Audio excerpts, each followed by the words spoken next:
Il m'a appelé. Mais je suis morte il y a 10 ans. Cela faisait des années que je n'avais pas entendu cette voix. Une voix douce, tremblante, presque enfantine. « Allô, c'est toi ?» J'ai figé. Mon téléphone affichait « numéro inconnu ». Et pourtant, je la reconnaîtrais entre mille. C'était moi, ma propre voix. Celle que j'avais il y a 10 ans, avant l'accident. D'abord, j'ai cru à une blague ou à un bug.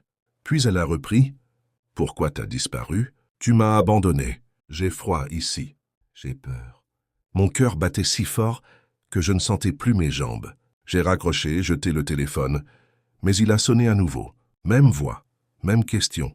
Je suis resté éveillé toute la nuit. Au petit matin, j'ai fouillé dans mes vieux cartons et retrouvé un journal. Mon journal intime, le dernier que j'avais écrit avant l'accident. Avant que moi, Anaïs, je change de prénom, de ville, de vie. Car oui, il y a 10 ans, j'ai tout laissé derrière. J'ai simulé ma mort pour échapper à cet homme violent, cet enfer. Je suis devenu une autre.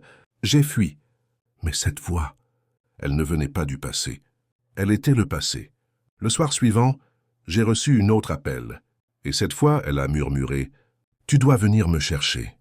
Je suis là où tout a commencé.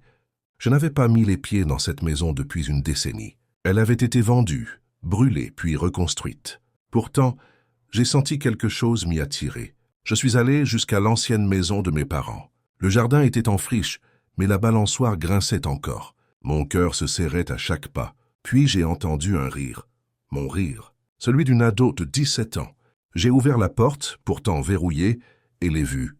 Une silhouette pâle assise sur les escaliers. Elle me regardait avec des yeux pleins de larmes. « Tu m'as oublié, dit-elle. Tu m'as laissé là. » Et j'ai compris.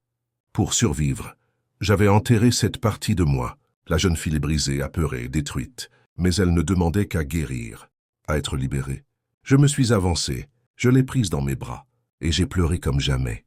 Depuis ce jour, je n'ai plus reçu d'appel. Mais chaque matin, je me réveille un peu plus entière.